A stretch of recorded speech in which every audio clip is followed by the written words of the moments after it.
Welcome back to Alpine Garage Sports, folks. My name is Chris. I am your host for this show. Today we're talking about something that I think is super interesting, College Football News, which is a website that I'll link down in the description. I'll put this article down there. It ranked 1 through 133 every single college football team for this year. Now, most of the other websites like ESPN have done like their Power 25 ranking. And this kind of falls in line with that, but they go past that. So they kind of give an idea of where the odds makers are putting almost every team when it comes to their win-loss ratio and where they rank going into the season. Now, why does this mean anything at this point? And I'm going to tell you that there are going to be some changes over the next couple of months, but there's probably not going to be a lot of changes in the next couple of months unless people get hurt. So if any team loses a top-tier starter for the season due to injury in practice or something like that, you're probably not going to see a big change in this because most of the recruiting is, for the most part, over, and most of the transfer portal activity is starting to come to a close. Now these teams are getting into summer practices and conditioning to get ready for the upcoming season, and fall ball starts right around the end of July, early August. But what I wanted to do is I wanted to talk about where Colorado ranks in this, and then also through the first 4 games of the season. The reason why I'm not really going to go past 4 games, but before we talk about that, if you would not mind subscribing to this channel, we are trying to grow this thing. Since we started this about 3 months ago, I haven't really been too concerned with subscribers because we've had so many great commenters and there's just a lot of great activity going on this channel with the viewers.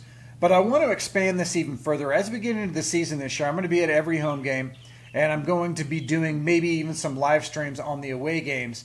So I want to get as many people involved in this as possible. So subscribe, like this video if you pull anything out of it. And I just appreciate you being here. So why is this important, and why am I only going to go into the first 4 games of the year? Because right now, we don't even know what's going to happen in Game 1. We don't know what's going to happen in Game 2. Games 1 and 2 are huge games for us. I mean, we play what is likely to be a ranked team in TCU going into the season. Then we play Nebraska, who I will tell you kind of where I think they're going to sit at that point as well. But it's a big rivalry game. It's on national television. There's a lot of press towards that. Right. Then we go into, what some people would consider a gimme game with Colorado State. And then we have Oregon. So that's where I'm going to cap it right there, because that Oregon game is going to be, I think, the make or break for this year. I don't know if it's going to be TCU. I don't think it's going to be Nebraska. It certainly won't be Colorado State. So I think we're hanging, I think now the block is going to be Oregon. And so that's what we're going to explore. So first of all, in this ranking, let's just get the surprises out of the way, because I don't think this is a surprise for anybody. Colorado's ranked number 69 out of 133 teams. Now, you think to yourself, man, with Prime here and with the flipping of the roster and all the new coaches, how can we be ranked 69? We've got to be ranked in the top 25, or at least ranked in the top 40 maybe. But you have to understand that these rankings have everything to do with last year's play. Has everything to do with last year's play. There were only 4 teams in the NCAA Division I that were 1-11 last year. And I think, we were one of those. And the other 3 were the University of Southern Florida, UMass, and Northwestern. So there were 4 teams, right? 4 teams. So when you're talking about you need to give Prime and all of the changes that were made their due, they did. And this is the reason why. Because when you're talking about at the end of the season, that would have been 133, 132, 131, and 130. That would have been the 4 teams. We would have been ranked in that, essentially, if they were to post that out there, right? Now, to jump every other team that had a better record than us, okay? And keep in mind, there were only 3 teams that had a 2-11 record, and that was Akron, New Mexico, and Nevada. So there you see, only 7 teams out of 133 teams won 2 games or less. So that's a pretty incredible statement. Now, when you're talking about giving Prime his due, let's go through this for a second. So USF, which was 111, is this year ranked at 116th. Northwestern, also 111 last year, ranked 81st. Okay, so giving some credit to Northwestern, they moved them up considerably. UMass, dead last, 133. So they're not seeing anything. Like, nothing has changed. They were dead last year. They're going to be dead last this year. Now, the 2 and 10 teams, Akron, ranked 123rd this year. Nevada, 126.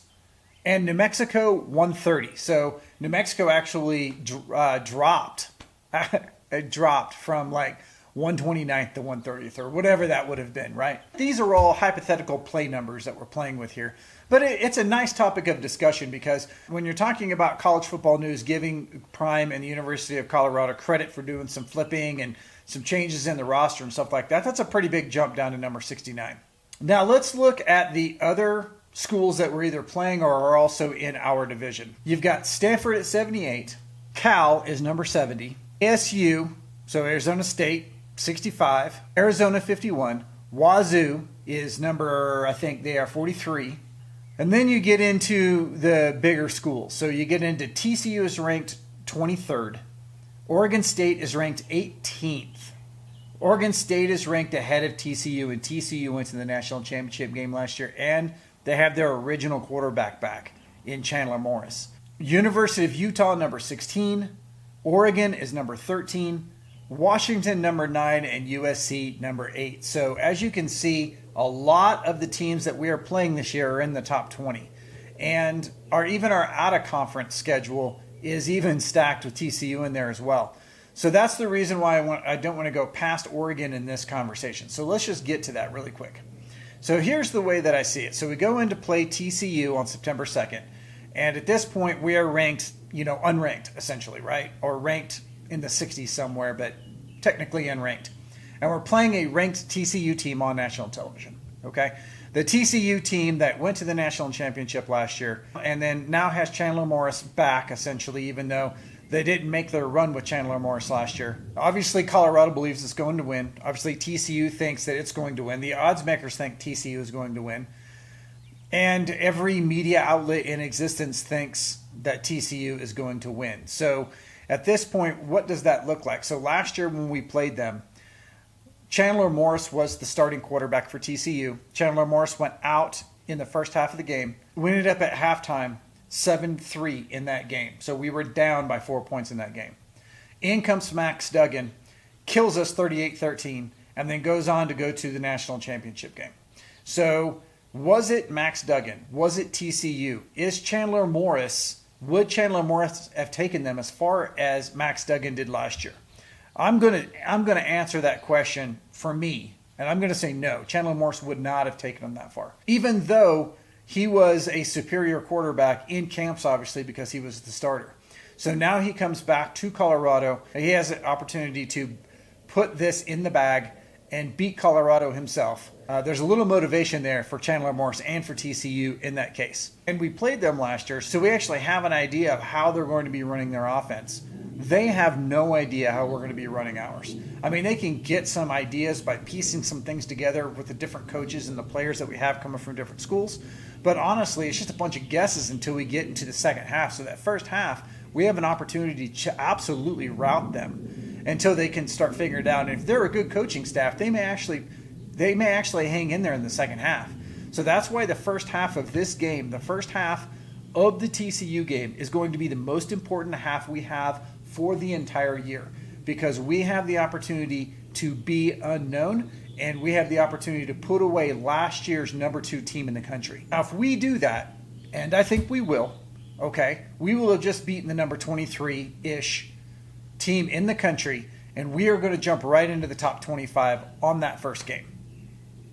No, I am saying that will not happen. I'm saying that we will probably be close, but I think depending on how those other games play out in that top 25, and even some of the more prominent games that are being played in the first week of football leading up to this game, a lot's going to be dependent on that. But I still don't think if they beat TCU that they jump into the top 25. Okay, so I'm just going to say that. Now, we play Nebraska right after that. So Nebraska at home. Nebraska is ranked 60th in this poll, right? So they're because they had a terrible year last year, and even though they overhauled their roster and even though they have a brand new high-profile head coach, they play number 34 Minnesota first. Their first game is against a team that's actually ranked ahead of them as well, and so Nebraska is going to their first game as underdogs. So if they win that game, and I honestly think they will win that game, I think they'll beat Minnesota this year, then we go into the second game of the season 1-0 each of us. Right? We beat a 24-ranked team. They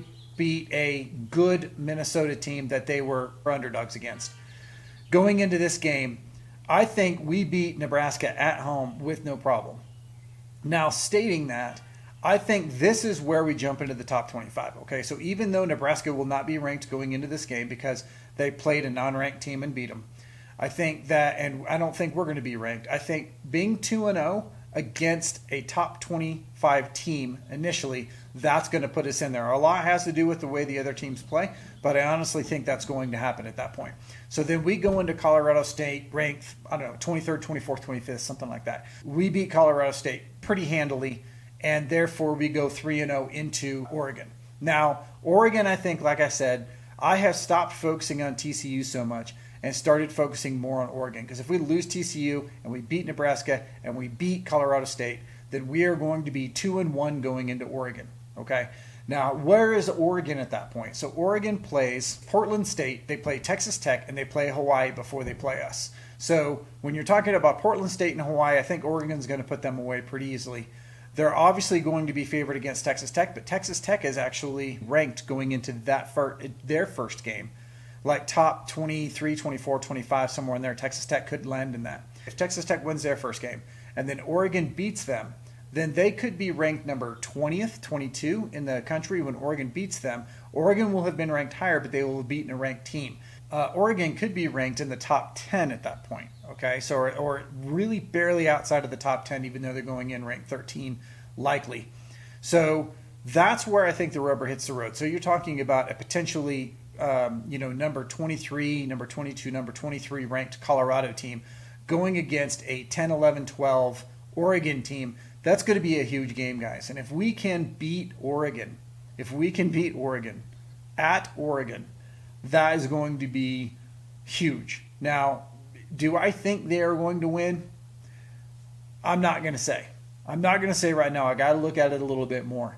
But what I'm saying is if we do win that game, we are going to rocket into probably top 15, definitely top 20 at that point, going into a very important meeting with USC. Now, if we lose to Oregon, in this scenario where we beat TCU, we beat Nebraska, we beat Colorado State, and then we lose to Oregon, then we are going to be 3-1 going into play USC.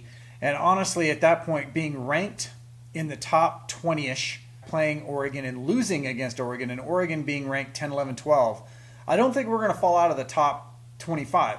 I think we'll still be ranked going into playing USC. So when you're talking about are we going to win Oregon or we're not going to win Oregon, I think at this point, I don't know that it matters a lot, especially in the scheme of this year compared to last year. I think we're all going to be happy being 3-1 going into USC. So at this point, and in playing USC at home, I think that's going to be easier playing USC at home than it will be playing Oregon on the road. So I'm just going to say that. So I just wanted to let you guys know kind of what I'm thinking here. Let me know in the comments whether or not you agree with anything that I said, if you disagree with everything that I said, or if you think there's going to be different outcomes in these first 4 games. And I want to just stick to the first 4 games at this point, because that's kind of the window of opportunity as I see it in this video at least. So that is a wrap from Alpine Garage Sports. Please subscribe if you already haven't. Put your comment down below. Let's get this conversation started. And I will see you in the next video. And if you haven't already heard, we coming.